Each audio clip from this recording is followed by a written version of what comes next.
ايه رأيكم حبايبي؟ النهاردة هنعمل مع بعض الهمبرجر في البيت بطريقة بسيطة جدا وطريقة سهلة، وهنعمله مختلف جدا عن بره. ما بيكشش زي الهمبرجر الجاهز اللي احنا بنشتريه من بره، كمان طعمه مختلف. يلا بينا نسمي ونشوف هنعمله ازاي مع بعض.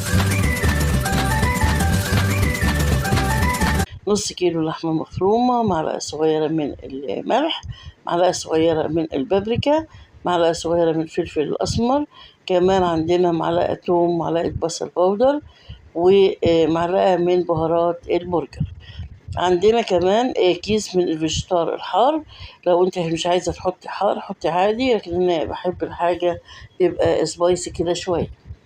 هنبتدي نعجن كده اللحمة مع المكونات التانية، نعجنها كويس قوي.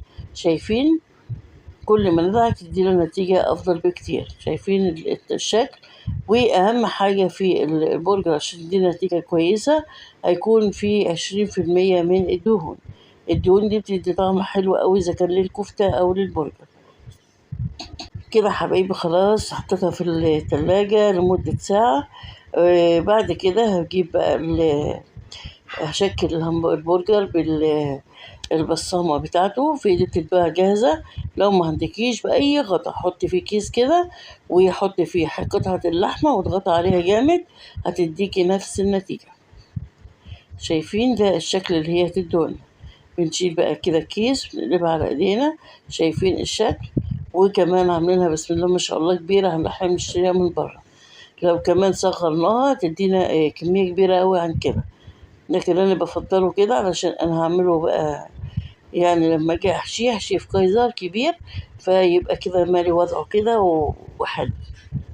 تمام. هعمل كله حبايبي بنفس الطريقة في البصامة.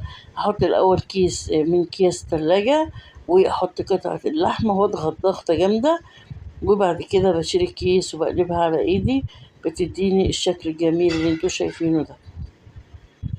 كله هعمله بنفس الطريقة، طبعا مش دول بس، أنا عملت كمية حلوة. بعد كده معلقتين بس زيت صغيرين على النار، وهحط الجريل بتاعي أو الصينية المتوفر عندك، نحطه كده ونبتدي نحط البرجر ونسيبه ما نقلبوش إلا لما يعني الحواشي بتاعته كده اللي هي من الأطراف خد لون، ببتدي بقى أقلبه. شايفين الشكل؟ خد اللون الحلو ده كده، ببتدي بقى أطلعه بالشكل ده كده، واحط بقية الكمية واقليه كله بنفس الطريقة.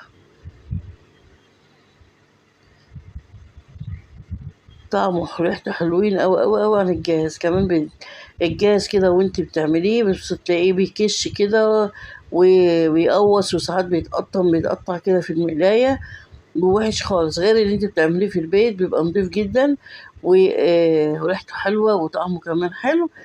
انا قليت الباقي. النهارده عند حبايبي عملنا وصفه حلوه قوي مع بعض، اتمنى ان انتوا تجربيها البرجر في البيت. اشوفكم بخير في وصفه جديده. باي باي.